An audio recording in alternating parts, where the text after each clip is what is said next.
Progress in our slow march back to normal seems to be a continuing series of starts and stops, and there's a lot of confusion about where we are headed.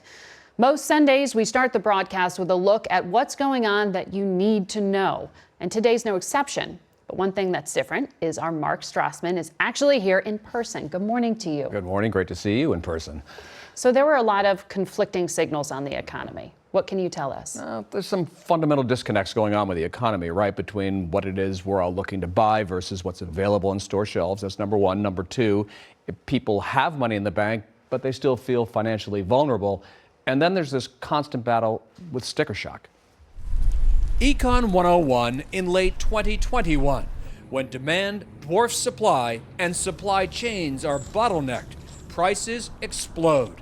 Inflation's peak surge in 3 decades. There aren't enough truck drivers, there aren't enough trucks, all the way along. It's just kind of a hot mess this year. The Consumer Price Index, what we pay for goods and services year to year, jumped 6.2% in October. Broad-based and eye-popping, the biggest surge since 1991. New car prices up 9%. Used cars and trucks, astonishingly, up 26%. Gas, 50%. Heating oils climbed almost 60% with temperatures dropping. And food basics, eggs up 12%, bacon up 20%. You quickly see why inflation is now chewing into the president's popularity. Many people remain unsettled about the economy, and we all know why. With pandemic restrictions loosened, consumer demand has roared back.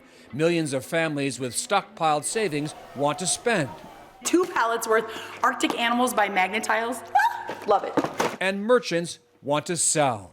But supply chains from the ports to the highways remain knotted.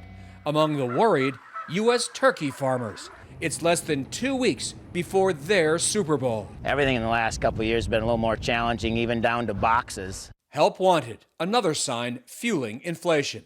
We've become a nation of quitters. More than 4 million more workers resigned in September. The U.S. Labor Department reports 10.4 million job openings. Economists disagree whether this inflation will worsen and about the potential impact of trillions in government spending.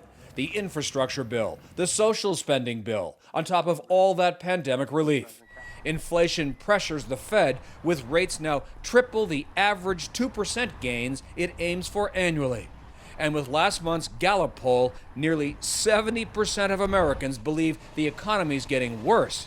There's also pressure on a president pushing for Washington to spend more.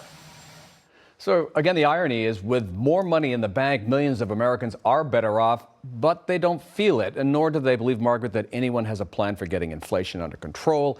And many, if not most people, believe the economy is going to get worse before it gets better.